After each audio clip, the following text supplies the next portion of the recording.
రండి, మత్తయి సువార్త 11వ అధ్యాయము 12వ వచనం. మత్తయి సువార్త 11వ అధ్యాయము 12వ వచనం. బాప్తిస్మమిచ్చు యోహాను దినములు మొదలుకొని ఇప్పటి వరకు పరలోక రాజ్యము బలాత్కారముగా పట్టబడుచున్నది, బలాత్కారులు దానిని ఆక్రమించుకొనుచున్నారు. పట్టు వదలని మొండి విశ్వాసము, వైలెంట్ ఫెయిత్ గురించి చాలా కాలంగా మనం మాట్లాడుతున్నాం. నిజంగా ఈ యొక్క సీజన్లో ఎక్కడ చూసినా కూడా అంతా క్రిస్మస్ ట్రీ, క్రిస్మస్ తర్వాత స్టార్స్, డెకరేషన్లు, ఈ యొక్క ఆలోచనలతో చాలామంది మునిగిపోయారు. దేవునామమునకు మహిమ కలుగును గాక. It is good to celebrate. అది ఎప్పుడైనా సరే మన యొక్క రక్షకుడి యొక్క జన్మదినాన్ని నిజంగా సెలబ్రేట్ చేసుకోవడం చాలా గొప్ప విషయం, చాలా ఘనమైన విషయం. హల్లెలూయా. ఎప్పుడు జన్మించాడు అన్నటువంటిది మనకి ఎగ్జాక్ట్ డేట్ తెలియదు, కానీ ఆయన జన్మించాడు. We are celebrating. సో చాలా గొప్ప విషయం. అయితే మరి పండుగ సమయంలో చాలామంది ఆ పండుగ జరుపుకునే దానికి కూడా అప్పులు చేయవలసినటువంటి పరిస్థితుల్లో చాలామంది ఉన్నారు. సరైనటువంటి బట్టలు లేక, సరైనటువంటి తిండి లేక, అప్పులతో, తర్వాత నెమ్మది లేక, సమాధానం లేక, ఇక పైకంటే ఇంకా పండుగ అనమాట. పైకి మాత్రమే పండుగ, కానీ లోపల ఏమాత్రం పండుగ లేకుండా చాలామంది ఉన్నారు. అందుకే ఈ వాక్యాన్ని బాగా వింటే, ఈ వాక్యాన్ని బాగా నేర్చుకుంటే, కనీసం వచ్చే సంవత్సరమైన క్రిస్మస్ పండుగను మీరు నిజంగా గొప్ప స్థితిలో గొప్పగా మీరు చేసుకుంటారు. హల్లెలూయా. నిజంగా దేవునితో కలిసి నడిస్తే సంవత్సరానికి ఒకసారి 2 సార్లు పండుగ కాదు, కానీ ప్రతిరోజు కూడా పండుగలాగా మన జీవితం మారుతుంది. Hallelujah. So it is very important to learn how to live by faith. పండుగ చేసుకోవాలన్నా కూడా డబ్బు కావాలి. అందుకే ఆ డబ్బు గురించి నేను మాట్లాడుతున్నాను. హల్లెలూయా. ఈరోజు నేను కొన్ని సంగతులను మీకు చూపించబోతున్నాను. సో పరిశుద్ధాత్ముడు నాకు చెప్పినటువంటి మాట ఏమిటంటే, ఈ బోధ ఎవరైనా వింటే వారు ఎటువంటి అప్పులలో ఉన్నా, లోన్లలో ఉన్నా కూడా వారు అతి త్వరగా బయటికి వస్తారని దేవుడు చెప్పాడు. మొదటిది. హల్లెలూయా. రెండవది, వారు ఐశ్వర్యవంతులు అవుతారు అని చెప్పాడు. రెండవది. మూడవది, అనేకులకు అప్పిచ్చే స్థితికి వెళ్తారు. ఈ 3 ఖచ్చితంగా జరుగుతాయని చెప్పారు. ఎవరైతే కన్సిస్టెంట్గా, ఎవరైతే స్థిరంగా ఈ యొక్క మాటలను వింటూ ఉంటారో వారి జీవితంలో ఈ కార్యాలు జరుగుతాయని యేసుక్రీస్తు ప్రభువు చెప్పారు. సో కనుక ఈ మాటలను, ఈ బోధను మనము గౌరవించి మనం గణపరిచినప్పుడు ఈ బోధ మన జీవితాల్లో చక్కగా, స్పష్టంగా మన జీవితాల్లో పని చేస్తుంది. సో అప్పుల గురించి మనం చాలా విషయాలు మాట్లాడుతున్నాం. వాటి గురించి, అప్పులు ఎందుకు వస్తాయి, అప్పుల్లో ఎందుకు మనం ఇరుక్కొని పోతాం, రకరకాల కారణాలు చూసాం. అప్పు అన్నటువంటిది అది ఏమాత్రం ఆరోగ్యకరమైనటువంటి పరిస్థితి కాదు అని మనము చూస్తూ వచ్చాం. సో అప్పిచ్చువాడు అప్పు చేసిన వాని మీద ప్రభుత్వం చేస్తాడంట. ధనవంతుడు బీదవానిని ఏలుతాడంట. ధనవంతుడు బీదవాన్ని ఏలుతాడు. వారు ఎవరైనా కావచ్చు. ధనవంతులు బీదవారిని ఏల్తారు. బీదవారిగా ఉంటే ఏలబడ్డం తప్ప అందులో ఏ ఆశీర్వాదము అందులో దాగిలేదు. There is no blessing in being poor.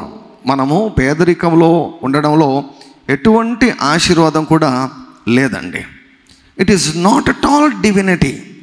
ఏమాత్రము కూడా దైవత్వం కాదు. పేదరికం అన్నటువంటిది ఏమాత్రం కూడా దైవత్వము కాదు. ఇంకా దేవుని మీద వారు సనుగుతారు, మా బ్రతుకు ఎందుకు ఇట్లా అయిపోయాయని. సరిగా ప్రార్థన చేసుకోలేరు, సరిగా జీవించేదానికి వారికి కుదరదు. వాక్యంలో రాయబడింది కదా, మీ సంతోషము పరిపూర్ణమగునట్లు అడుగుడి, అది మీకు అనుగ్రహించబడను. ఒక వ్యక్తి అప్పులలో ఉండి అత్యధికమైన సంతోషంలో ఉండడము అసాధ్యము. సో కనుక you should never live in debts. అప్పులలో ఎప్పుడు కూడా నీవు ఉండకూడదు అని దేవుడు కోరుకుంటున్నాడు. హల్లెలూయా. సో దేవుని యొక్క చిత్తం ఏంటి అన్నటువంటిది మనము చూసాం. అవన్నీ కూడా మన నరనరాల్లో జీర్ణించుకొని పోవాలి. సో ఈ క్రమంలో ఈ యొక్క వాక్యాన్ని బలపరిచే వాక్యాలను పాత నిబంధనలో నుండి నేను తీసుకొని చెబుతూ వస్తున్నాను. పాత నిబంధనలో నుండి మరి దేవుడు చాలామంది ప్రజల యొక్క అప్పుల నుండి వారిని విడిపించాడు. సో దేవుని యొక్క వాక్యంలో ఏవైనా వ్రాయబడ్డాయి అంటే దేవుడు అవి మరలా చేసేదానికి ఆయన సిద్ధముగా ఉన్నాడు అని అర్థం. ఈ వాక్యంలో ఎందుకు వ్రాయించాడంటే ఈ వాక్యాన్ని చదివి ఈ వాక్యం ద్వారా దేవుని పైన విశ్వాసాన్ని తెచ్చుకొని ఆ విశ్వాసంతో దేవునిని సమీపించినప్పుడు వారికి చేసినటువంటి కార్యాలు మనకు కూడా చేస్తాడు. ఎప్పుడైనా గుర్తించండి, దేవుని దగ్గరకు వచ్చినప్పుడు మన మానవ జ్ఞానాన్ని మనము ప్రక్కన పెట్టి దేవుని యొక్క పాదముల చెంతకు వచ్చి చిన్న పిల్లల్లాగా మనము కూర్చోవాలి. We should SIT at the feet of the lord Jesus Christ just as little children. చిన్నపిల్లలకు ఉన్నటువంటి ఒక ప్రత్యేకత ఏమిటంటే ఏమి చెబితే అది చేస్తారు, క్వశ్చన్ చేయరు, ఏమి చెబితే అది చేస్తారు. సో అన్క్వశ్చనబుల్ ఒబీడియన్స్, ఏం చెప్తే చేస్తారు, వెంటనే వాళ్ళు నమ్మేస్తారు, చెప్పేస్తారు.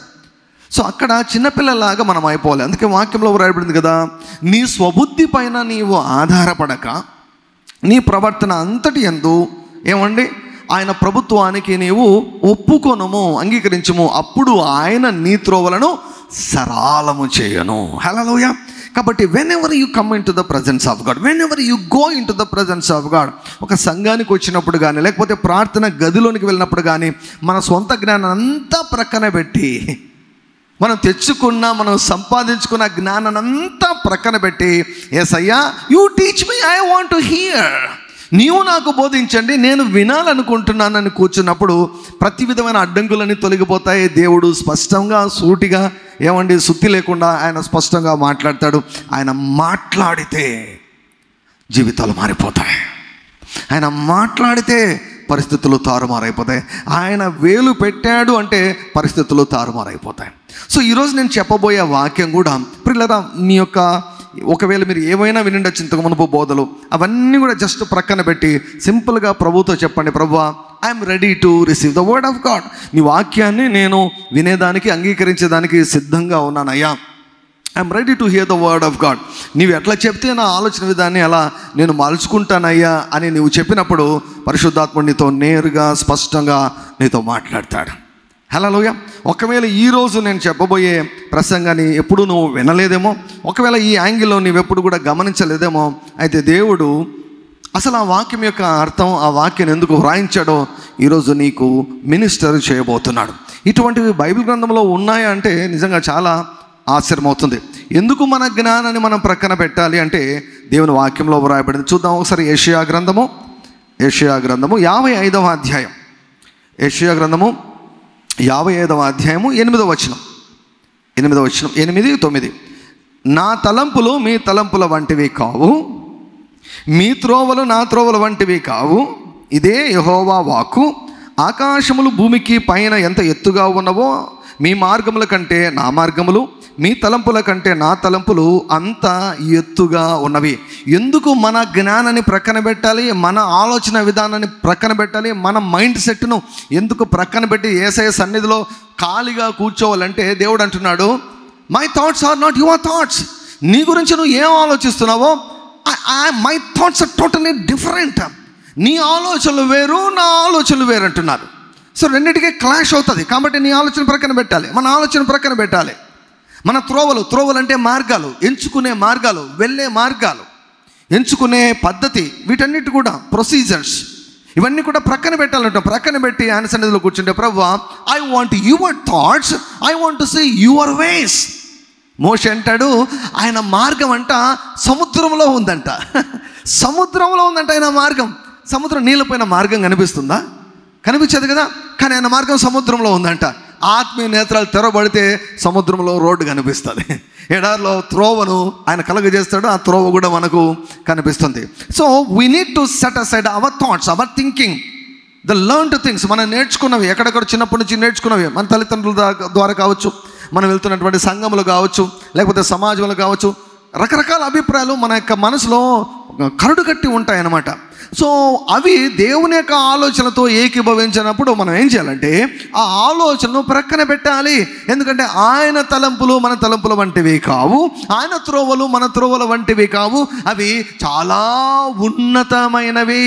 మన ఎడల యేసయ్య ఉన్నతమైనటువంటి తలంపులు, ఉన్నతమైనటువంటి ఆయన ప్రణాళికలు ఆయన కలిగి ఉన్నాడు.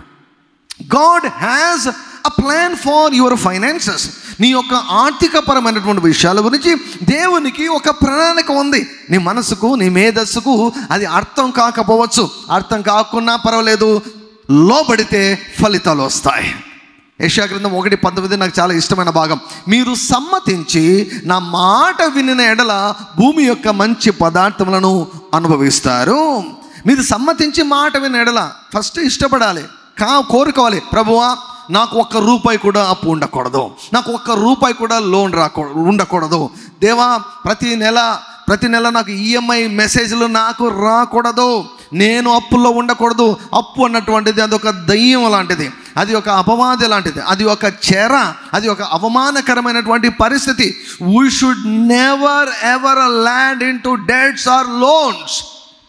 అప్పులు సాధారణం కాదు, అప్పులు లేని జీవితము సాధ్యము అని భక్తులు నిరూపించారు. దేవుని యొక్క వాక్యం చెబుతుంది. ఇటువంటి జీవితాన్ని యేసుక్రీస్తు ప్రభు ప్రతి ఒక్కరికి ఆయన ఆఫర్ చేస్తున్నాడు. అనేక వాక్య భాగాల ద్వారా అప్పుల గురించి నేను చూపిస్తూ వచ్చాను. ఇది పాత నిబంధనలో అనేక సందర్భాల్లో జరిగాయని చూశాను. ఏ రీతిగా ఒకే రోజు ఒకే రాత్రిలో 30 లక్షల మంది యొక్క అప్పును దేవుడు కొట్టివేశాడు. ఒకే రోజు అప్పుడు చేశాడు, గతంలో చేశాడు. యేసుక్రీస్తు ప్రభు నిన్న నేడు నిరంతరం ఏకరీతిగా ఉన్నాడు. ఈరోజు కూడా నీ జీవితంలో ఒకే రోజులో నీ అప్పునంతా కూడా ఆయన మాయం చేయగలడు, లేకపోతే అప్పు తీర్చివేయగలడు. ఒకే రోజులో నీవు ఆ యొక్క అప్పుల చెర నుంచి విడుదల పొందుకోగలవు. నీకు అర్థం కాదు. To you it may be an impossible thing. నీకది అసాధ్యమేమో, నీకది చాలా కష్టమేమో. నువ్వు బయటకు వచ్చేదానికి ఇంకా 10 సంవత్సరాలు లేకపోతే 20 సంవత్సరాలు పడుతుంది అనుకుంటున్నావేమో. దేవునికి అంత టైం పట్టదు. God just needs 1 second. ఒకే సెకండ్లోనే నిన్ను అప్పుల నుంచి శాశ్వతంగా యేసుక్రీస్తు ప్రభు విడిపించగలడు. అటువంటిది బైబిల్లో జరిగింది. ఒకే రాత్రిలోనే 30 లక్షల మంది యొక్క అప్పును ఒకే రాత్రిలో దేవుడు కొట్టివేసేశాడు. పరలోక రుణమాఫీని ఆయన జరిగించేశాడు. హల్లెలూయా, హల్లెలూయా. మనం చూసాం విధవరాలు యొక్క భర్తగా, ఆ యొక్క విధవరాలు యొక్క భర్త చనిపోయినప్పుడు ఆ యొక్క ఆమె కుమారులు తర్వాత బానిసలుగా అమ్మబడే భయంకరమైనటువంటి పరిస్థితులకు వచ్చినప్పుడు ఆమె ఆ అప్పును తీర్చేదానికి మరొక చోటుకి వెళ్ళి అప్పు చేయలేదు. కానీ ఆమె ఎక్కడికి వెళ్ళిందో తెలుసా? ప్రవక్త దగ్గరికి వెళ్ళింది. హల్లెలూయా. బైబిల్ గ్రంథంలో అప్పులు తీర్చాలంటే డబ్బులున్న వాళ్ళ దగ్గరికి, ధనవంతులకు వెళ్ళలేదు. కానీ ఎవరి దగ్గరికి వెళ్ళారంటే ప్రవక్తల దగ్గరికి వెళ్ళారు, దైవజనుల దగ్గరికి వెళ్ళారు. ఎందుకంటే దేవుడు దైవజనులను, ప్రవక్తలను దేవుడు మీ కొరకు, మన కొరకు ఆయన నియమించాడు. ఎందుకో తెలుసా? వారు మాట్లాడితే అవి జరుగుతాయి. యెషయా అన్నటువంటి ఒక ప్రవక్త ఉన్నాడు. ఆయన ఒకటి మాట్లాడాడు, ఆయన ఒకటి చెప్పాడు. ఏమన్నాడు తెలుసా? ఇదిగో క్రిస్మస్ సీజన్ కదా, కొన్ని మాటలు చెప్పకుంటే మనకు తృప్తి ఉండదు. ఏమన్నాడు ఆయన? ఇదిగో కన్యక గర్భవతి అయి కుమారుని కనును అని యెషయా ప్రవక్త కొన్ని వందల సంవత్సరాలకు ముందు పలికాడు. ఆయన పలికాడు. ఆ మాటను దేవుడు నెరవేర్చాడు. హల్లెలూయా. అసాధ్యమైనటువంటిది. It never happened in the history. చరిత్రలో ఎప్పుడు ఎన్నడూ జరగనటువంటి విషయం అది. కానీ ప్రవక్త పలికాడు. దేవుడు భూమి మీద ఏ కార్యాన్ని చేయాలంటే ఆయన ద్వారా అభిషేకించబడినటువంటి ప్రవక్త మాట్లాడాలి, పలకాలి, ప్రకటిస్తే ఆ ప్రకటించబడిన మాటను దేవుడు నెరవేరుస్తాడు. నెరవేర్చేవాడు ప్రవక్త కాదు, నెరవేర్చేవాడు దేవుడై ఉన్నాడు. సో పాత నిబంధనలో విధవరాలు ప్రవక్త దగ్గరికి వెళ్తే ఒకే రోజులో అద్భుతం జరిగింది. ఒకే రోజులో 4 గోడల మధ్య ఒక రహస్యమైనటువంటి అద్భుతం జరిగింది. ఏమిటంటే దేవుడు నూనెను సృష్టించాడు. నూనె పోయి అమ్ముకోమ్మా అన్నాడు. ఆ నూనె అమ్మితే ఆమె అప్పులన్నీ పోయాయి. తర్వాత అనేక సంవత్సరాలు ఏ కొదవ లేకుండా, జీతం లేకుండా, పని లేకుండా జీవించేదానికి, ఆమె కుమారులు జీవించేదానికి దేవుడు మార్గాన్ని సరళం చేసేసాడు. ఎందుకు రాశాడు? అవి స్టోరీలుగా చెప్పుకునే దానికా? కాదు. వాళ్ళలాగే మనం కూడా కొన్నిసార్లు రాంగ్ డెసిషన్స్ తీసుకుంటాం, ఫైనాన్షియల్గా రాంగ్ డెసిషన్స్ తీసుకుంటాం, ఫైనాన్షియల్ ప్రాబ్లమ్స్ ఎరుక్కున్నా కూడా దేవుడు విడిపించడానికి దేవుడు సిద్ధంగా ఉన్నాడని తెలియజేసేదానికి ఈ భాగాలను దేవుడు మన కొరకు వ్రాయించాడు. ప్రవక్తల శిష్యులో ఒకరు ఆ యొక్క చెట్టు నరుగుతుంటే గొడ్డలు వెళ్ళి నీళ్ళలో పడింది. నీళ్ళలో పడుతూనే ఆయన అయ్యో గొడ్డలిపోయింది అనక ఆయన బాధ అంటే ఏమిటో తెలుసా? అయ్యో ఇది అప్పు తెచ్చుకున్నానే, ఇది అరువు తెచ్చుకున్నా, నేను I borrowed this axe from my neighbour. నా పొరుగింటి వాళ్ళ దగ్గర నుంచి ఈ యొక్క గొడ్డలి నేను బాకీ తెచ్చుకున్నానని బాధపడితే ప్రవక్త దగ్గరికి వెళ్తే ప్రవక్త చెప్పాడు, ఎలీషా చెప్పాడు, చెట్టును నరికి నీళ్ళలో వేయి అన్నాడు. ఆ చెట్టు కొమ్మను నరికి నీళ్ళలో వేస్తే ఏమండి గొడ్డలి ఇనుము అండి, ఇనుము తేలిందంట, ఇనుము ఏమండి స్విమ్ చేసిందంట, ఈదులాడిందంట, ఇనుము తేలిందంట. That is the power of God. దేవుడు వేలు పెడితే న్యాచురల్ లాస్ ఏవి కూడా పని చేయవు. When God interferes he dominates the natural laws. అందుకే గొడ్డలి పోయింది, గొడ్డలి కాస్త తేలిందంట, పైకి తేలిందంట. ఏం చేశాడు అది? అందులో ఏం సూత్రం ఉంది? కొన్నిసార్లు కొంతమంది మరీ ఎక్కువ ఏమండి హ్యూమన్ నాలెడ్జ్ ప్రకారం వెళ్తే ఏం చేస్తారంటే ప్రతి అద్భుతాన్ని సైన్స్తో వివరించడానికి వెళ్తారు. సైన్స్తో వివరించగలిగితే అది అద్భుతం ఎట్లయితుందండి? It can not be called as a miracle. యోనా తిమింగలం కడుపులో ఎలా ఉన్నాడు తెలుసా? ఏంటంటో చెప్తాను ఎక్స్ప్లెనేషన్స్, ఏవి కాదు. It's a miracle. The power of God is the power of God. That's it. Simple. It is as simple as it is. అంతే. That is the power of God. There is a power of God which is available to you. మనందరికీ కూడా దేవుని యొక్క శక్తి అందుబాటులో ఉన్నది. ఆయనను విడిపించేశాడు. కాబట్టి గొడ్డలి మళ్ళీ తేవాలంటే మళ్ళీ ఎంత కష్టపడాల్సిందో ఆయన, కానీ దేవుడు విడిపించేశాడు. నెహెమ్యా గ్రంథంలో చూసాం, ఇశ్రాయేలులందరూ కూడా తమ ఇల్లు కొదవలు పెట్టారంట, తమ ద్రాక్ష తోటలు కొదవ పెట్టారంట, తమ పొలాలు కొదవ పెట్టారంట, తమ పిల్లలు బానిసలుగా అయిపోయారంట. పన్ను కట్టేదానికి, గవర్నమెంట్ ట్యాక్స్ కట్టేదానికి డబ్బులు లేక అప్పు చేశారంట. పన్ను కట్టేదానికి కూడా అప్పులు చేశారంట. నెహెమ్యాకు చెప్తే నెహెమ్యా కోపగించాడు. నెహెమ్యా చెప్పాడు, ఒకే రోజులోనే వీరి అప్పులన్నీ కూడా క్లియర్ అయిపోవాలన్నాడు. ఒకే రోజులోనే ఆ దేశంలోనే అనేకుల యొక్క అప్పులన్నీ కూడా మాయమైపోయాయి. ఇవన్నీ పాత నిబంధన గ్రంథంలో దేవుడు వ్రాసి ఉంచాడు. పాత నిబంధన గ్రంథంలో దేవుడు వీటన్నిటిని కూడా వ్రాసి ఉంచాడు. సో ఎప్పుడైనా చూడండి, దేవుని యొక్క వాక్యాన్ని మనం ఏ రీతిగా అవగాహన చేసుకోవాలంటే, పాత నిబంధనలు ఏది ఉన్నా కూడా అది క్రొత్త నిబంధనలో ఉండాలి. ఉన్నప్పుడే దానికి విలువ, ఉన్నప్పుడే దానిని మనం అన్వయించుకోవచ్చు. ఒకవేళ క్రొత్త నిబంధనలు లేకపోతే మనం అన్వయించుకోవాల్సిన అవసరము లేదు. మరొక లేఖన భాగాన్ని ఈరోజు మీకు చూపిస్తాను. యెషయా గ్రంథము 45వ అధ్యాయము 5వ అధ్యాయము 45వ అధ్యాయము 2వ వచనం నుంచి నేను చదువుతాను. యెషయా గ్రంథము 45వ అధ్యాయము 2వ వచనం నుంచి నేను చదువుతాను. నేను నీకు ముందుగా పోవచ్చు, మెట్టగానున్న స్థలములను సరాలము చేసేదను, ఇత్తడి తలుపులను పగలగొట్టేదను, ఇనుప గడియలను విడగొట్టేదను. పేరు పెట్టి నిన్ను పిలిచిన ఇశ్రాయేలు దేవుడనైన యెహోవాను నేనే అని నీవు తెలుసుకున్నట్లు అంధకార స్థలములలో ఉంచబడిన నిధులను, రహస్య స్థలములలోని మరుగైన ధనమును నీకిచ్చెదను. హల్లెలూయా. ఆయన ఏమంటున్నాడు? నేనే దేవుడనని నీవు తెలుసుకున్నట్లు నేను ఏం చేయబోతున్నానంటే, అంధకార స్థలములలో ఉంచబడిన నిధులు, రహస్య స్థలములలోని మరుగైన ధనము. ఇక్కడ భాష చూడండి, నిధులు, ధనము. God is talking about money here. God is talking about money. ధనం గురించి మాట్లాడుతున్నాడు, నిధుల గురించి మాట్లాడుతున్నాడు, మరుగైన ధనం గురించి మాట్లాడుతున్నాడు. ఎక్కడున్నాయంట నిధులు? అంధకార స్థలములలో నిధులు ఉన్నాయంట. అంధకార స్థలములలో నిధులు ఉన్నాయంట. రహస్య స్థలములలో ధనము మరుగై ఉన్నదంట. మనకు అంధకారంలో ఉన్నట్లు మనకు మరుగై ఉంది, కానీ ఆయన కన్నులకు మరుగైనటువంటి ధనము ఏది కూడా లేదు. సో ఈరోజు నా యొక్క వర్తమానం యొక్క టైటిల్ ఏమిటంటే, ఇంగ్లీష్లో నేనేమంటానంటే, I call it as a miracle money. Miracle money అంటాను. ఇది ఏంటంటే రహస్య స్థలములలోని మరుగైన ధనము. What is it? ఇది ఏంటి? ఇది ఏంటి? ఈ వాక్యం యొక్క అర్థం ఏంటి? చాలాసార్లు ఈ వాక్యం గురించి మనం వింటుంటాం.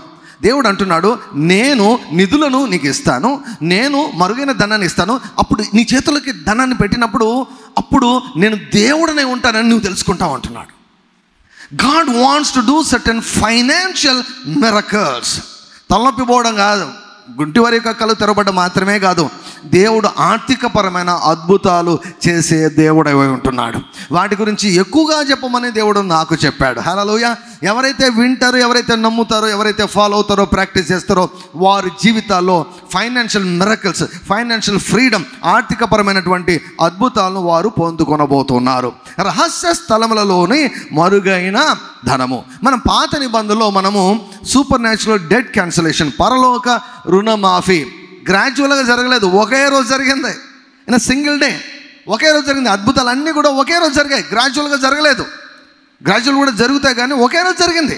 వారేం కష్టపడి వారు అసలు ఒక నయా పైసా పని చేయకుండా వారి అప్పులన్నీ పోయాయి.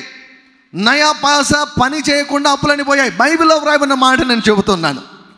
So I'm going to talk to you this night about miracle money. Miracle money. See, miracle money అంటే ఏంటి? What is this miracle money? ఈ యొక్క రహస్య స్థలములలో ఉన్నటువంటి మరుగైన ధనం అంటే ఏమిటి? ఇప్పుడు ఉదాహరణకు మనం కష్టపడి పని చేస్తాం. కష్టపడి పని చేసినప్పుడు మనకు వచ్చే ఆ డబ్బును మనం ఏమంటాం? జీతము అంటాం, వేజెస్ అంటాం, లేకపోతే శాలరీ అంటాం. అంటే మనం కష్టపడతాం, సో కాబట్టి వచ్చినటువంటి ధనము. It is not a miracle money, it is earned money. సంపాదించినటువంటి ధనం అది. అది అద్భుతమైనటువంటి ధనం కాదు, మిరకల్ మనీ కాదు. అది సంపాదించినటువంటి ధనం. ఇంకో రకంగా కూడా డబ్బులు మన చేతిలోకి వస్తాయి.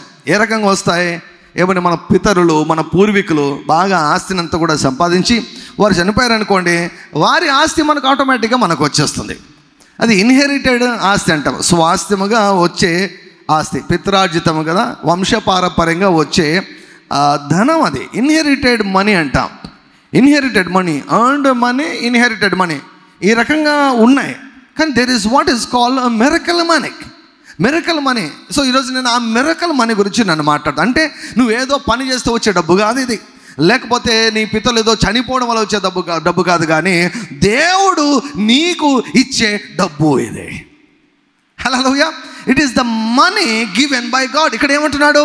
నువ్వు తెలుసుకుంటావు నేనే దేవుడను, నేను ఒక్కడనే దేవుడనని నువ్వు తెలుసుకుంటావు. ఎలా తెలుసుకుంటావు? ఇత్తడి తలుపులను పగలగొడతాను, ఇనుప గడియలు విడగొడతాను. ఎందుకు పగలగొడతాడంట? ఎందుకు విడగొడతాడంట? ఏంటి కాంటెక్స్ట్ ఏంటి? సందర్భం ఏమిటి? దేని గురించి మాట్లాడుతున్నాడంటే, రహస్య స్థలంలో నిధులు ఉన్నాయి, ఆ నిధులను తీసుకొని వస్తా, నీ చేతిలో పెడతాను. అంధకార స్థలంలో మరుగైన ధనం ఉంది, ఆ ధనాన్ని తీసుకొని వచ్చి నీ చేతిలో పెడతాను. ఆ నిధుల ద్వారా, ఆ ధనము ద్వారా నిన్ను అప్పుల నుంచి విడిపిస్తానంటున్నాడు దేవుడు. God has a plan, God has a strategy. నీ ఆలోచనతో నువ్వు ఆలోచించవద్దు, నీ సామర్థ్యం అస్సలు చూడవద్దు. Don't look at your potential, don't look at your capacity, don't look at your financial condition. Look at Jesus, look at his word.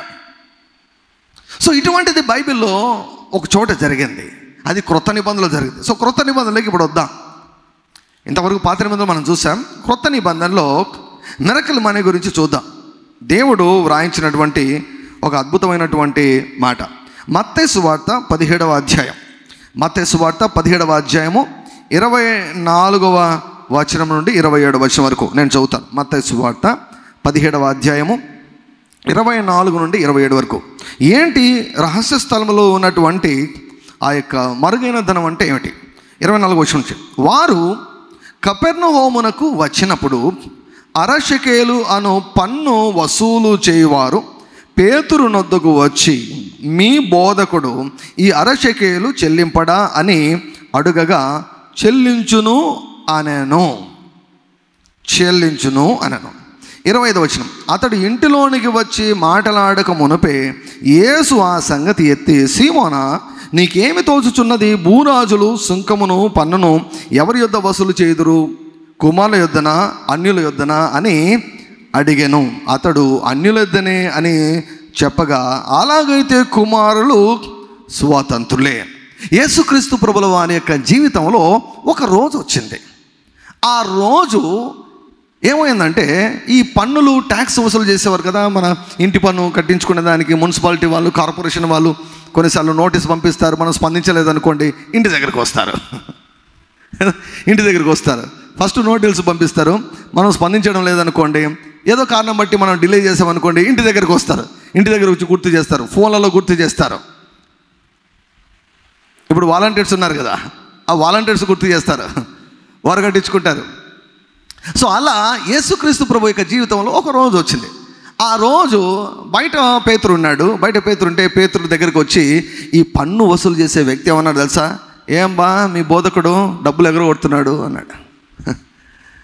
మీ బోధకుడు గవర్నమెంట్కు బాకీ ఉన్నాడు, మీ బోధకుడు గవర్నమెంట్కు అప్పు చెల్లించడం లేదు, బాకీ ఉన్నాడు, చెల్లించడా అని అడిగాడు పేతురు. అప్పుడు పేతురు యొక్క జవాబు ఏమిటంటే చెల్లిస్తాడు అని చెప్పాడు.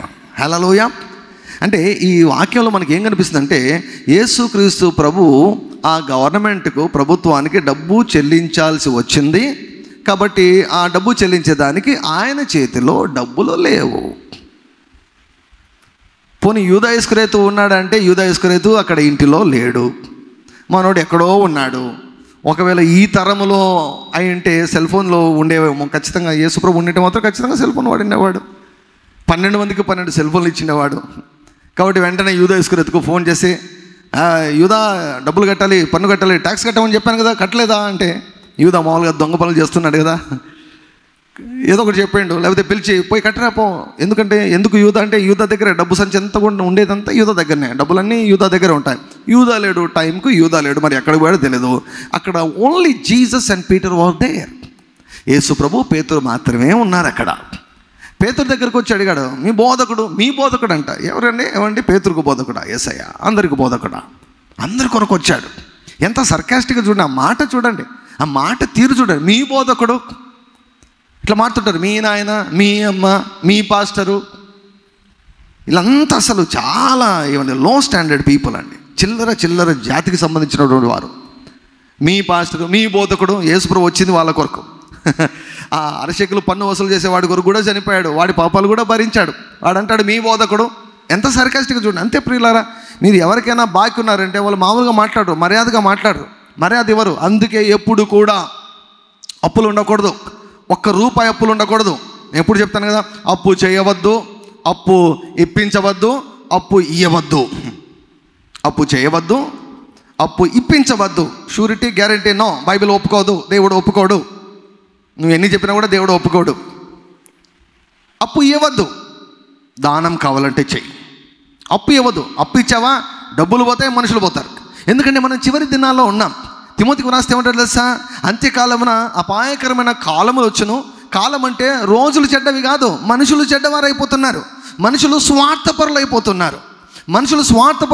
డబ్బుల కొరకు ఏమైనా చేస్తారన్నమాట, స్వార్థపరులు అవుతున్నారు. సో గనుక అపాయకరమైనటువంటి కాలములు వచ్చును అని దేవుని యొక్క వాక్యంలో వ్రాయబడింది. గనుక ఎవరికి కూడా అప్పు ఇవ్వవద్దు. నీ డబ్బులు పోతాయి, నీ స్నేహం పోతుంది. You will lose money, you will lose friendship also, you will lose friends also. స్నేహితులు వెళ్ళిపోతారు, డబ్బులు వెళ్ళిపోతాయి. రెండెందుకు పోవాలి? సో ఒక వ్యక్తి నన్ను డబ్బులు అడిగితే నేను చెప్పాను, నేను ఇయ్యను అన్నాను. ఏమంత కఠినంగా చెప్తారు అన్నాడు. అంటే నేను చెప్పాను, నువ్వంటే నాకు చాలా ఇష్టము, అందుకే నేను ఇవ్వను నీకు డబ్బులు అన్నాడు. ఏమండి అలా అన్నారంటే, నేను డబ్బులు ఇస్తే నా డబ్బులు పోతాయి, నువ్వు పోతావు అన్నా. కనీసం డబ్బులు ఇవ్వకపోతే నువ్వు ఒకరోజు సనిగినా గొరిగినా కూడా నాతో ఉంటావు కదా, నా స్నేహం వల్ల నువ్వు దీవించబడతావు కదా అని చెప్పాను. ఓహో మీరు ఇలా అనుకున్నారా అన్నాడు అనమాట. నాకు నా దేవుడు అలాగనే నేర్పించాడు, అనుభవాలు కూడా నాకు నేర్పించాయని చెప్పాను నేను. హల్లెలూయా. అప్పు ఇవ్వద్దు. దానం చేయాలనుకుంటే ఇచ్చేసి మర్చిపో, దానికి దేవుడు ప్రత్యుపకారం చేస్తాడు. సో అప్పు చేయవద్దు, అప్పు ఇప్పించవద్దు, అప్పు ఇవ్వవద్దు. ప్రేమ ఉంటే, కనికరం ఉంటే సహాయం చేయి, దానం ఇచ్చేసాయి. You just give money and forget. God will honour you, God will reward you. So కనుక మనం అప్పుల్లో ఉంటే ఎవడు మర్యాద ఇవ్వడండి.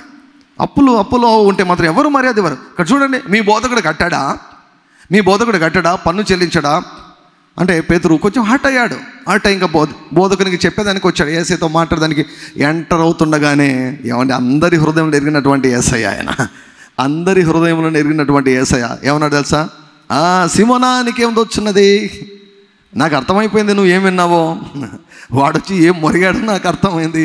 నేను చెప్పాను కదా, ఇశ్రాయేలీయులకు విరోధముగా ఒక కుక్క కూడా తన నాలుకను ఆడించదు అని దేవుడు తన ప్రజల పక్షంగా మాట్లాడాడు. ఆయన బిడ్డలను ఎవరైనా ఒక మాట అన్నారంటే ఆయన అస్సలు తట్టుకోడు. నీ కొడుకునంటే ఓడ్చుకుంటావా? నీ కూతుర్ని ఎవడైనా ఒక మాట తగ్గించి మాట్లాడితే ఓడ్చుకుంటావా? మరి ఆయన పిల్లలమైనటువంటి మన గురించి ఎవడైనా నోరు బారేసుకుంటే ఆయన ఎందుకు ఓడ్చుకుంటాడు? ఓడ్చుకోడు. అందుకే ఒక కుక్క కూడా మొరకూడదు. నువ్వు బాకీ ఉన్నావని, నువ్వు అప్పు ఉన్నావని ఒక బ్యాంకు మొరగకూడదు, ఒక క్రెడిటర్ మొరగకూడదు. ఆ మొరిగే అవకాశాన్ని ఎవరికి ఇవ్వకూడదు. Never give such opportunity to any person to talk less or లో అబౌట్ యూ. నీ గురించి తక్కువగా, హీనంగా, నీచంగా మాట్లాడే అవకాశాన్ని ఎవరికి ఇవ్వద్దు. ఒకవేళ ఇప్పటి వరకు ఇచ్చావేమో, get out of that. First of all first బయటకు వచ్చేసాయి, అప్పుల నుంచి బయటకు వచ్చేసాయి. We're in the season of financial freedom. ఆర్థిక పరమైనటువంటి స్వేచ్ఛను అనుభవించే సీజన్లో మనం ఉన్నాం. వాక్యం వస్తుందంటే ఈ వాక్యాన్ని దేవుడు నెరవేర్చబోతున్నాడు అని అర్థం. సో యేసుక్రీస్తు ప్రభు పన్ను చెల్లించవలసినటువంటి పరిస్థితి యేసయ్యకే కాదు, పేతురు కూడా అప్పు ఉంది. అక్కడ పేతురు కూడా చెల్లించలేదు. వాడు చూడండి, పేతురుని అడగలేదు కానీ, ఏమయ్యా పేతురు నువ్వు చెల్లించావని అడగలేదు కానీ ఎవరి మీద పోయాడు? బోధకుని. అంతే, అలుసండి. యేసుప్రభు చాలా మంచోడు కదా. నేను అంటాను, అసలు యూదా ఇస్కరియోతు ఎంత బాగా అర్థం చేసుకున్నాడంటే యేసుప్రభును అంత మోసం చేసి, అంత అన్యాయం చేసి, గెత్సెమనే తోటలో అప్పగించి, పోలీసులకు పట్టించి, దగ్గరకు వచ్చి ఏమండి ముద్దు పెట్టుకుంటాడండి. యేసుప్రభుకు అంత అన్యాయం చేసి, ఏమంటే డబ్బులు సంచుడు డబ్బులన్నా దొంగిలించినాడు. యేసుప్రభు గురించి ఆయన శత్రువులకు, ఆయన అంటే సరిపోయిన వాళ్ళకంత సమాచారం ఉపయోగించినాడు. అందరినీ తోలుకొని వచ్చి అది కూడా ముద్దు పెట్టడం దేనికి? ఎవరో యేసుప్రభు మీరు కనుక్కోలేరు కదా. ఇప్పుడంటే మనకు ఫోటోలు గిట్టలు అన్నీ వచ్చాయి. ఆ కాలంలో ఎక్కడున్నాయి? ఎవరెవరో తెలియదు. అందరూ నాజరైట్సే, అందరికీ గడ్డాలు ఉంటాయి. ఏమండి, ఎవరెవరో తెలియదు కదా. కాబట్టి యేసుప్రభును పట్టించేదానికి వాడు ఇచ్చినటువంటి క్లూ ఏంటంటే, నేను పోయి ముద్దు పెట్టుకుంటాను అంటే. ఎంత ధైర్యము! అంత ధైర్యం ఎక్కడి నుంచి వచ్చిందంటే యేసుప్రభు ఏమన్నాడు? ఆయన ఏమన్నాడు? ఏమైపోయాడు? యూదా పోయి ఊరేసుకుని చచ్చిపోయాడు. That was his fate. ఆయన ఏమనలేదు. స్నేహితుడా, చెలికాడా అన్నాడు. ముద్దుతో అప్పకి, సరే నువ్వు ముద్దు ఎందుకు పెడుతున్నావో నాకు తెలుసు అన్నాడు. కానీ ఓడ్చుకున్నాడు యేసయ్య.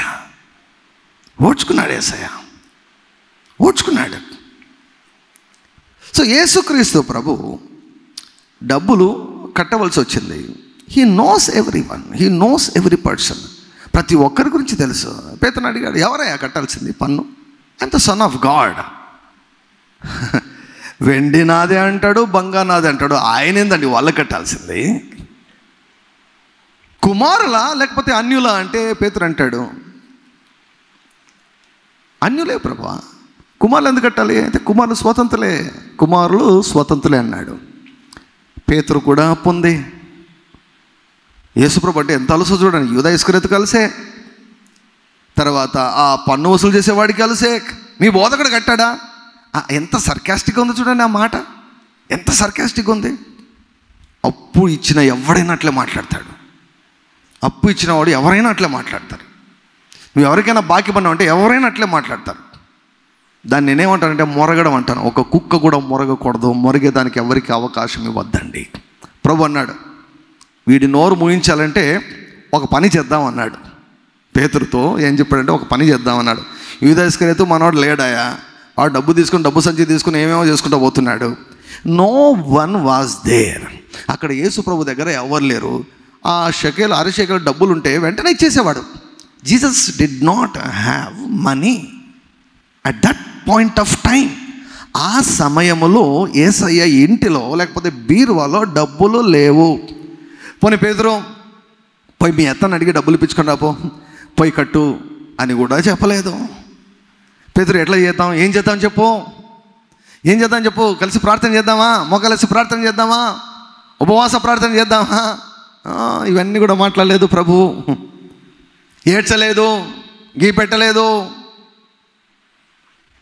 ఏమాత్రం కూడా గాబరా పడలేదు, టెన్షన్ పడలేదు, ఒత్తిడి పడలేదు. ఓకే, కుక్క వచ్చి మొరిగినట్లుంది కదా. యూ డూ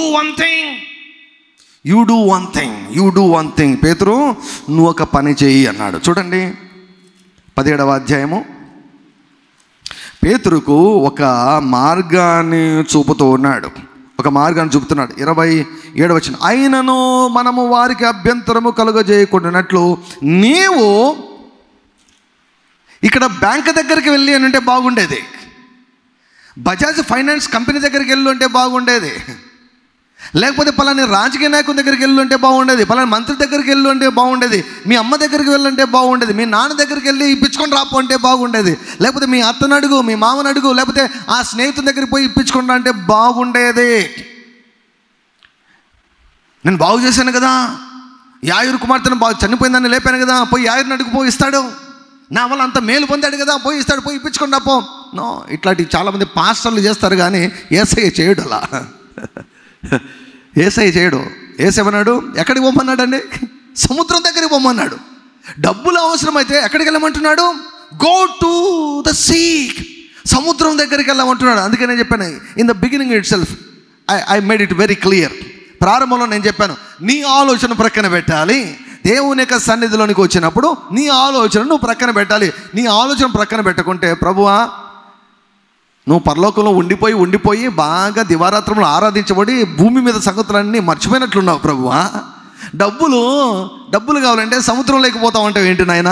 నీకేమైనా ప్రభువా? ఏంట నాయన ఏమైపోయింది ప్రభువా? నేను వినేది దేవుని స్వరమా, లేకపోతే సాతాను స్వరమా, లేకపోతే నాలో నేనేమైనా మాట్లాడుకుంటున్నా అని ఎంత గాబరపడతామో. ఎందుకు గాబరపడతాం? మన మానవ మేధస్సు ఆలోచించినప్పుడు. అందుకే మన స్వబుద్ధిని ప్రక్కన పెట్టాలి. పేతురుతో అంటున్నాడు, you go to a sea, you go to a sea. నువ్వు సముద్రంలోకి వెళ్ళు. సముద్రంలోనికి పోయి గాలము వేసి మొదట పైకి వచ్చు చేప పట్టుకొని. ఏంటంటే వాట్ ఈస్ దిస్? ఎందుకు రాయించాడు ఇది? ఎందుకు రాయించాడు? ఈరోజు ఎందుకు మనం ధ్యానిస్తున్నాం? ఎందుకు దీని గురించి మాట్లాడుతున్నాం? What is the title? అంశం ఏంటి? Miracle money. రహస్య స్థలంలో ఉన్నటువంటి మరుగైన ధనం. అక్కడ ఉన్నటువంటి ధనం ఎవ్వరికీ కనిపించలేదు, కానీ యేసయ్య కనిపించింది. ఏమన్నాడు? డబ్బులు అవసరమైనప్పుడు, పన్ను కట్టవలసి వచ్చినప్పుడు, లేకపోతే బాకీ కట్టవలసి వచ్చినప్పుడు, లేకపోతే ఈ అప్పు ఇచ్చిన బాకీ ఇచ్చినటువంటి వాడు ఆ యొక్క ప్రభుత్వం వీరి గురించి నెగిటివ్గా మాట్లాడుకున్నట్లు, వారికి అభ్యంతరం కలుగుకున్నట్లు వారి నోరు మూయిద్దాం అన్నాడు. వారి నోరు మూయిద్దామంటే ఇప్పుడు డబ్బు లేవు కదా నాయన. యూదా ఇస్కరియోతు వాళ్ళ ఇంటికి వెళ్ళాడయ్యా, డబ్బు లేవు, ఏం చేద్దామంటే సముద్రంలోనికి వెళ్ళి పోయి చేపలు పట్టు అన్నాడు. యేసుప్రభు ఇచ్చే సలహాలు చూడండి ఎలా ఉన్నాయో. అది పేతురుకు కష్టమేం కదా, ఎందుకంటే చేపలు పట్టేవాడు కదా, పెద్ద కష్టమేం కాదు. పోయి చేపలు పట్టు, ఆ మొదటి చేప వస్తుంది కదా, ఆ మొదటి చేప పట్టుకొని దాని నోరు తెరచిన ఎడల 1 షెకేలు దొరుకును. 1 షెకేలు దొరుకును. దానిని తీసుకొని గవర్నమెంట్కు హ్యాండ్ ఓవర్ చేయము, ప్రభుత్వానికి చెల్లించము. కొన్నిసార్లు మనకు కొన్ని విషయాలు కొంచెం ఎక్కువ హ్యూమన్ నాలెడ్జ్ ఎక్కువైపోతే మనం కొంచెం ఓవర్ స్మార్ట్గా మనం బిహేవ్ చేస్తాం. అది పనికిరాదు దేవుని దగ్గర. యేసుప్రభు ఏం చెప్పాడు? నువ్వు వెళ్ళి సముద్రంలోకి వెళ్ళి చేపలు పట్టు. ఆ ఫస్ట్ చేప పట్టుకున్న వెంటనే ఆ నోరు తెరచు. ఆ నోరులో, చేప నోటిలో డబ్బు ఉంటుంది. ఎంత డబ్బు? 1 షెకేలు ఉంటుంది. పన్ను ఎంత? నీవు 1/2 షెకెలు, నేను 1/2 షెకెలు, ఇద్దరు కలిపి 1 షెకెలు. కాబట్టి మన పన్ను క్లియర్ అయిపోతుంది. ఆ కుక్క నోరు మూసుకుంటుంది, ఆ కుక్క మొరగదు ఇంకా. కాబట్టి 1 షెకెలు తీసుకుని వచ్చి నా బాకీ కట్టు, నీ బాకీ కట్టు. రుణం మాఫీ జరిగింది. ఎలా జరిగింది?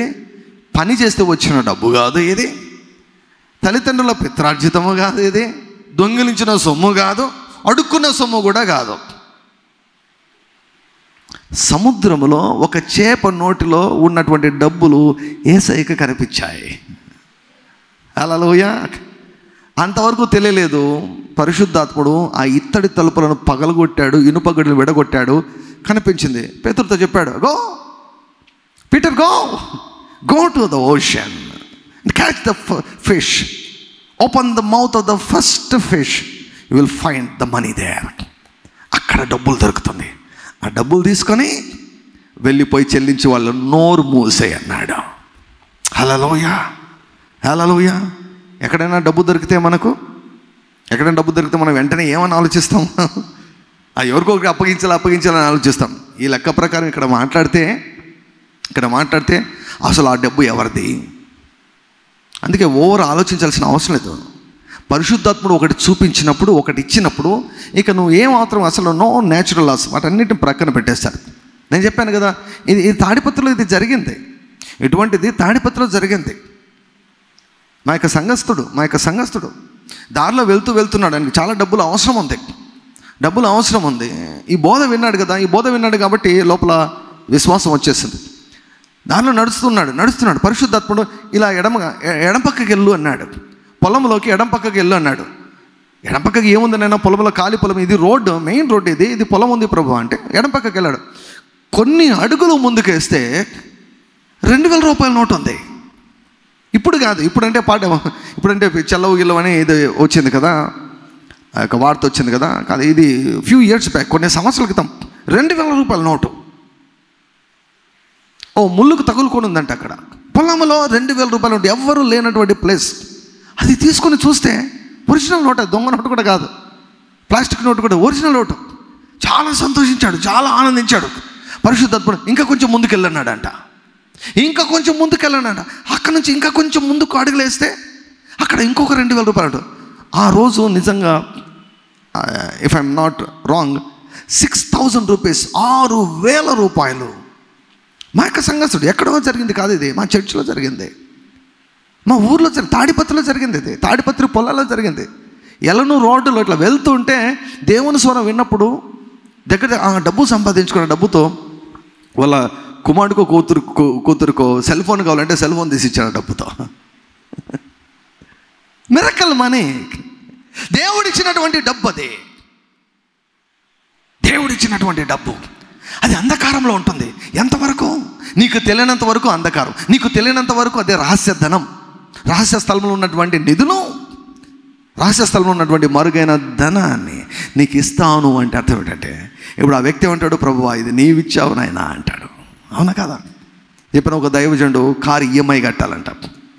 ప్రతి నెల కడుతున్నాడు, ఈఎంఐ కడుతున్నాడు. ఒక నెలకు డబ్బులు లేవు, కట్టేదానికి వీల్లేదు. చెప్పాడు, యేసయ్యా నేను డబ్బులు కట్టలేకపోతే నాకు అవమానం అంటే నీకే అవమానం అని చెప్పాడు.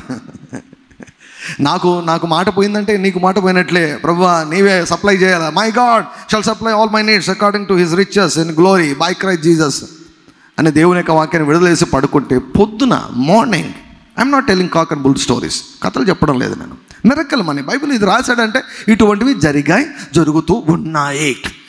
ఒక విషయం ఏంటంటే, మిరకల్ మనీ విషయంలో దేవుడు మాత్రం రహస్యంగా పెట్టమంటాడు. పోయి మొత్తం అందరికి పోయి చెప్పుకొని చెప్పడు. ఈ మిరకలు యేసయ్యకి పేతురు తప్ప ఎవరికి తెలియదు. తర్వాత తెలిసి ఉండొచ్చు, నోబడీ నోస్.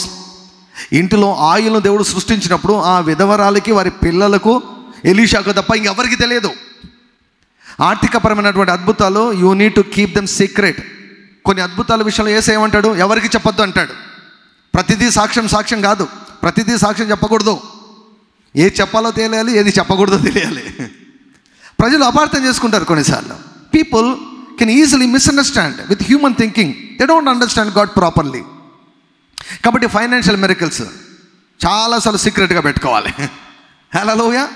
ఏం చెప్పాడు చూడండి, మిరకల్ మనీ సముద్రంలోకి వెళ్ళిపోవడం అంటే, నీకు డబ్బులు అవసరమైతే దేవుడు ఎక్కడికి వెళ్ళమంటాడు.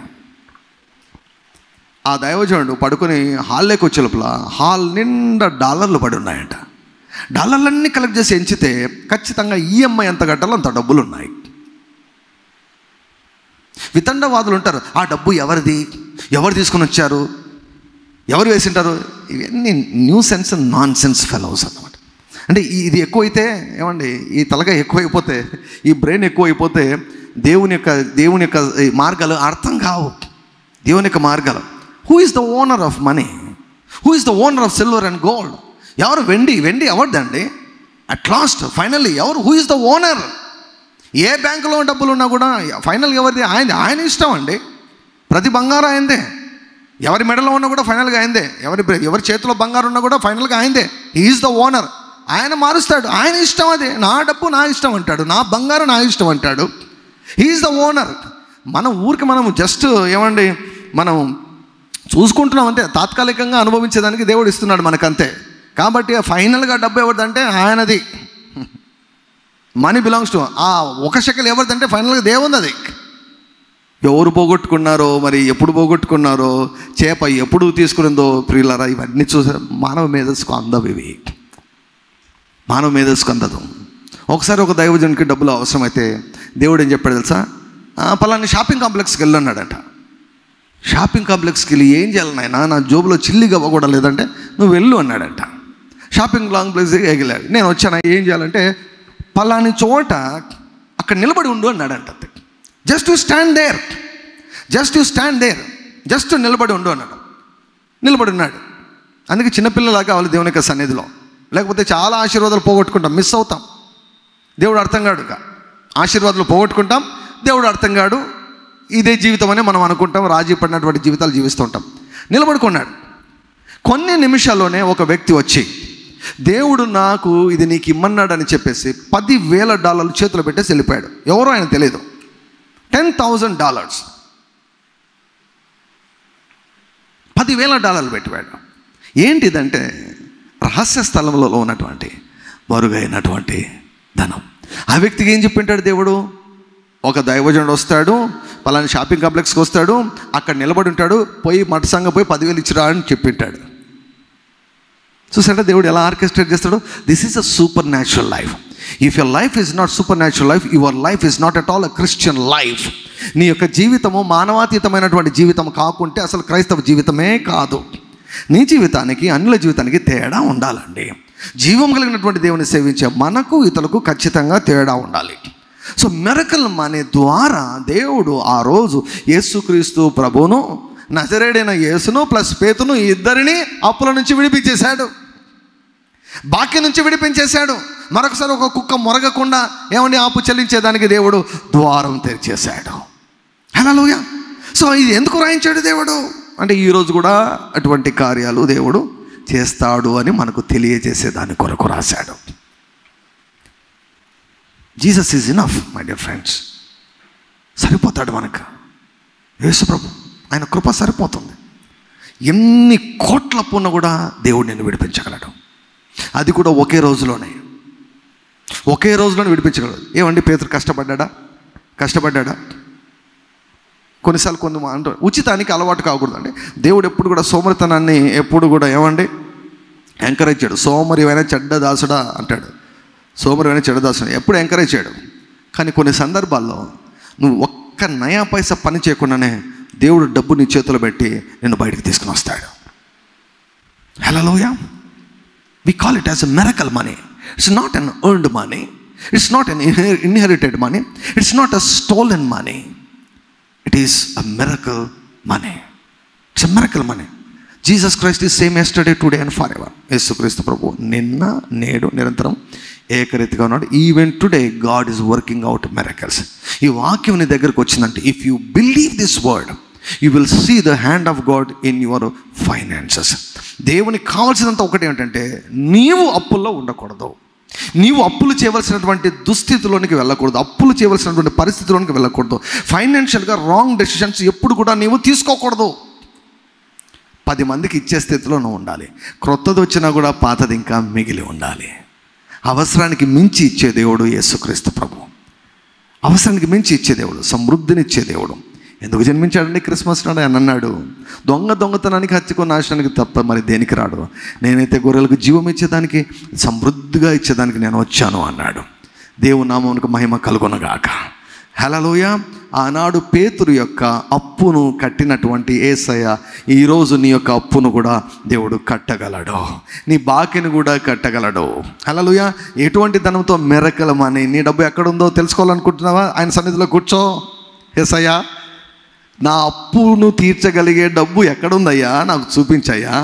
ఎక్కడికి వెళ్ళమంటావు? షాపింగ్ కాంప్లెక్స్కి వెళ్ళమంటావా? లేకపోతే విద్యుత్ నగర్ సర్కిల్లోకి వెళ్ళమంటావా? లేకపోతే శ్రీకంఠం సర్కిల్ దగ్గర నిలబడమంటావా? బస్ స్టాండ్ దగ్గర నిలబడమంటావా? లేకపోతే ఏదైనా పొలంలోకి వెళ్ళమంటావా? ఏంటయ్యా ఎక్కడుంది? Where is my money? Where is my money? అక్కడ కనుక్కోవాలి. ఆయన సన్నిధిలో కనుక్కోవాలి, ప్రార్థనలో కనుక్కోవాలి. ఆయన సన్నిధిలో కూర్చుంటే అప్పుడు ఆయన బోధిస్తాడు. ఆ ఓపిక చాలామందికి లేదు. కనుకనే ఇటువంటి అద్భుతాలు చూడరు. చూడక ఏం చేస్తారంటే దీని గురించి నేడుగా మాట్లాడతారు. God does miracles. God does miracles. He is a miracle working God. You cannot explain. నీకు అవసరమైనటువంటి ధనం రెడీగా ఉంది. నేను అప్పుల నుంచి విడిపించే ధనం రెడీగా ఉంది. అది ఏ చేప నోట్లో ఉందో, ఏ మనిషి చేతిలో ఉందో, ఏ బ్యాంకులో ఉందో, ఎవరి ఇంట్లో ఉందో, ఎవరి చేతిలో ఉందో మనకు తెలియదు. ఆయనకు తెలుసు. ఆయన దగ్గర ఒక ప్లాన్ ఉంది, పక్కా ప్లాన్ ఉంది. God has a very very specific and clear cut plan to get you out of all of your debt. Just in a single day, ఒకే రోజులో. బైబిల్లో చూసినప్పుడు అన్ని కూడా దాదాపుగా అన్నీ కూడా సింగిల్ డేలోనే దేవుడు ఫైనాన్షియల్ మిరకల్స్ చేసి వాడిని అప్పుల నుంచి బయటికి విడిపించేశాడు. Hallelujah. Desire to live a debt free life. అప్పులు లేకుండా జీవించాలని కోరుకోనండి. దేవుడు మీ జీవితాల్లో కార్యాలు చేస్తాడు. దేవుడి యొక్క మాటలు మన వెనుకలో ఫలింపచేసి ప్రతి ఒక్కరిని కూడా అప్పుల చెర నుంచి విడిపించి స్వేచ్ఛను యేసుక్రీస్తు ప్రభుల వారు ప్రసాదించును గాక.